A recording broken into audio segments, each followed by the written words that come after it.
ಮೃತ ಚಂದ್ರಶೇಖರ್ ಅವರ ಪತ್ನಿ ಮಾತನಾಡಿದ್ದಾರೆ. ನಾನೇನು ಬೇರೇನು ಕೇಳ್ತಾ ಇಲ್ಲ, ನನ್ನ ಪತಿಯ ಸಾವಿಗೆ ನ್ಯಾಯ ಸಿಗಬೇಕು.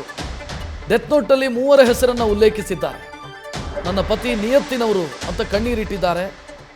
ಚಂದ್ರಶೇಖರ್ ಅವರ ಪತ್ನಿ ಕವಿತಾ, ಹಣ ವರ್ಗಾವಣೆಯ ಕುರಿತು ನನಗೇನು ಮಾಹಿತಿ ಇಲ್ಲ, ನನಗೆ ಡೆತ್ ನೋಟಲ್ಲಿ ಬರೆದಿರುವ ವಿಚಾರ ಮಾತ್ರ ಗೊತ್ತಿದೆ ಅಂತ ಚಂದ್ರಶೇಖರ್ ಅವರ ಪತ್ನಿ ಕವಿತಾ ಮಾತನಾಡಿದ್ದಾರೆ.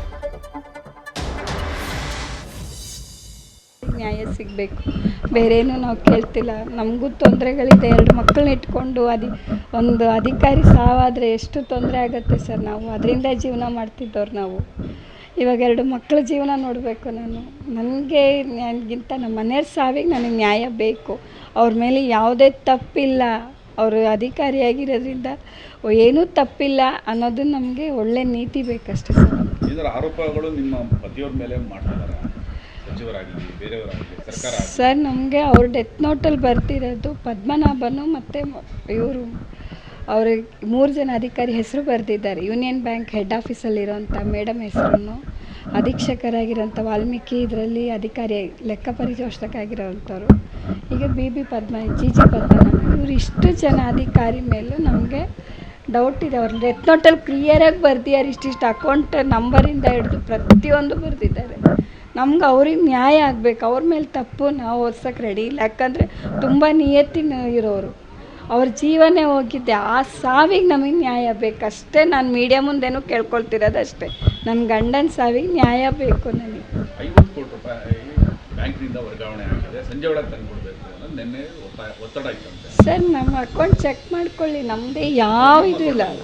ಅವ್ರ ಅಕೌಂಟಿಂದ, ಬ್ಯಾಂಕಿಂದ, ನಿಗಮದ ಅಕೌಂಟ್ನಿಂದ ಹಣ ಹೋಗಿರೋ ಬಗ್ಗೆ ಶಂಕೆ ವ್ಯಕ್ತವಾಗಿರುವಂಥದ್ದು. ಅಲ್ಲಿ ಒತ್ತಡ ಕೇಳಿ ಬರ್ತಾ ಇತ್ತು, ಸಂಜೆ ಒಳಗೆ ಅಮೌಂಟ್ ತಿಳಿಸಲಿಲ್ಲ ಅಂತ, ವಾಪಸ್ ಮಾಡಲಿಲ್ಲ ಅಂತ. ನಂಗೆ ಅದ್ರ ವಿಚಾರ ಏನೂ ಗೊತ್ತಿಲ್ಲ ಸರ್. ನನಗೆ ಇದು ಎಲ್ಲೋ ಕಡೆ ಇವ್ರಿಗೆ ಪ್ರೆಜರ್ ಆಗಿಲ್ಲ ಈ ಥರದ್ದೆಲ್ಲ ಸರ್, ಗೊತ್ತಿಲ್ಲ ಸರ್. ನಮಗೆ ಡೆತ್ ನೋಟಲ್ಲಿ ಬರ್ದಿರೋ ವಿಷಯನೇ ನಮಗೆ ಗೊತ್ತಿರೋದು. ಆಫೀಸ್ ವಿಚಾರ ಅದು ಬಂದು ಕಾನ್ಫಿಡೆಂಟಲ್ಲ, ಅವ್ರದ್ದು ಅಧಿಕಾರಿಗಳದ್ದು ಅಲ್ಲಿ ಕಚೇರಿದು, ಅದು ನಮ್ಮ ಹತ್ರ ಎಲ್ಲ ಶೇರ್ ಮಾಡಲ್ಲ. ಇದಿಷ್ಟೇ ನಡೆದಿರೋದು, ನಮ್ಗೆ ಗೊತ್ತಿರೋದೇ ಇದು. ಮೊದಲು ಹೇಗಿದ್ರು ಅಂದರೆ ಆ ಥರ ಏನಾರು ಸಮಸ್ಯೆಗಳನ್ನ ಹೇಳ್ಕೊತಾ ಇದ್ರು ನಿಮಗೆ? ಅವ್ರು ಹೇಳ್ಕೊತಿದ್ರು, ಬಟ್ ಆಫೀಸಿಂದೆಲ್ಲ ಹೇಳ್ತಿದ್ದಿಲ್ಲ ಸರ್. ಅವ್ರು ಏನಿದ್ರು ಕಾನ್ಫಿಡೆಂಟಲ್ಲೇ ಅವರು. ಆಫೀಸ್ ಆಯಿತು, ಮನೆ ಆಯಿತು, ಅಷ್ಟು ಬಿಟ್ಟರೆ ಅವ್ರು ಆ ಥರ ಎಲ್ಲ ಅಧಿಕಾರಿ ಅಲ್ಲ. ಅವರು ತುಂಬ ಒಳ್ಳೆ ಮನುಷ್ಯ ಅವರು. ಮನೆ ಆಯಿತು, ಬಟ್ ಅವ್ರಿಗೆ ಯಾವುದೇ ರೀತಿ ಹೊರಗಡೆ ಹ್ಯಾಬಿಟ್ಸ್ಗಳಾಗಲಿ ಏನಿಲ್ಲ. ತುಂಬ ಒಳ್ಳೆ ಮನುಷ್ಯ ಅವರು. ಅಷ್ಟು ಬಿಟ್ಟರೆ ನನ್ನ ಗಂಡನ ಸಾವಿಗೆ ನನಗೆ ನ್ಯಾಯ ಬೇಕು. ನನ್ನ ಆರೋಪ ಹೊರಿಸಿದಾರಲ್ವ, ಎಷ್ಟು ಪ್ರೆಷರ್ ಹಾಕಿ ಅವ್ರ ಜೀವ ಹೋಗೋ ತನಕ ಪ್ರೆಷರ್ ಕೊಟ್ಟಿದ್ದಾರೆ ಅಂದರೆ ನಾವೇನು ಮಾಡೋದು ಸರ್. ನಾವು ಮಗುನ 2 ಮಕ್ಕಳು ಇಟ್ಕೊಂಡು ನಾನು ಡೈಲಿ ವೇಜಸ್ಸಿಗೆ ಹೋಗ್ತಾ ಇರೋದು. ಜಿಲ್ಲಾ ಅಂಗವಿಕಲರ ಕಲ್ಯಾಣ ಇಲಾಖೆ ಕಂಪ್ಯೂಟರ್ ಆಪ್ರೇಟ್ರಾಗಿ ಡೈಲಿ ವೇಜಸ್ಸಲ್ಲಿ ಕೆಲಸ ಮಾಡ್ತೀನಿ.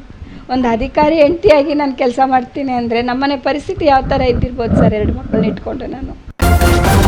ನ್ಯೂಸ್ ಫಸ್ಟ್, ನಿರ್ಭೀತಿಯಿಂದ ನಿಮ್ಮ ಪರವಾಗಿ.